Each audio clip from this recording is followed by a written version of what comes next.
kade ulah ngamumunyah beas.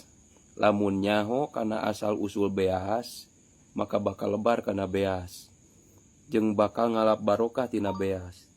Tingali dina Fathul Muin halaman 160 juz 2.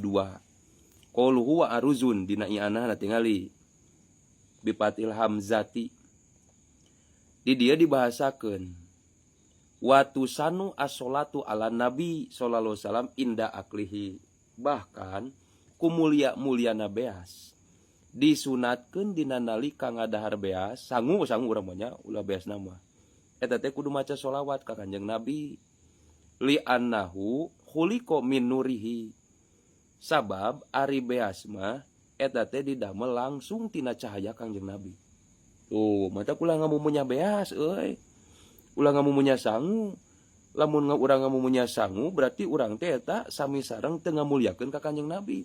Sabab sangu teh beas teh mangrupakeun sebagian nur Kanjeng Nabi. Matak beas bodas, ulah yang nu beureum, nu bodas beungeus. Tah kitunya. Walau alam tapi kata eta mah.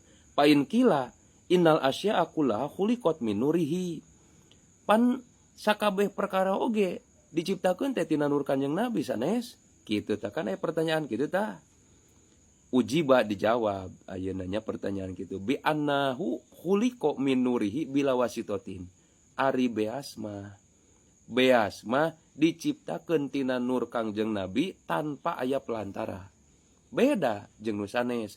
Nu sanes mah diciptakeun tina nur Kanjeng Nabi teh aya perantarana. Tingali dina Doqoiqul Ahbar. Moal dicaritakeun ame penasaran. Tah jadi beas mah diciptakeun tanpa aya perantara. Wa kulul asya allati tanbutu minal ardi fiha daun wa dawaun. Setiap perkara anu jadi tina bumi eta teh aya sumber panyakit, aya sumber obat.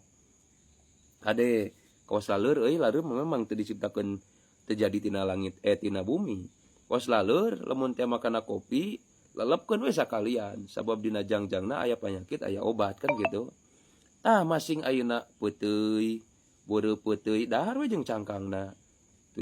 Tuar tangkalna beres jual. Kitu tah euy moal weureu deui.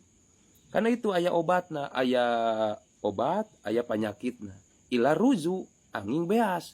Kecuali beas pa inna fihi dawaun ari beas mah panyakit. Tapi beas mah jadi ubar kabeh. Wala daun panyakitan fihi dina aruz teh. Matak ulah sok ngamumunya beas. Kudu ngamulyakeun urang kana beas sabab beas mah langsung didamel tina nur Kanjeng Nabi. Maca sholawat urang memang ngahuapkeun sangu. Ulah dimumunya sangu teh.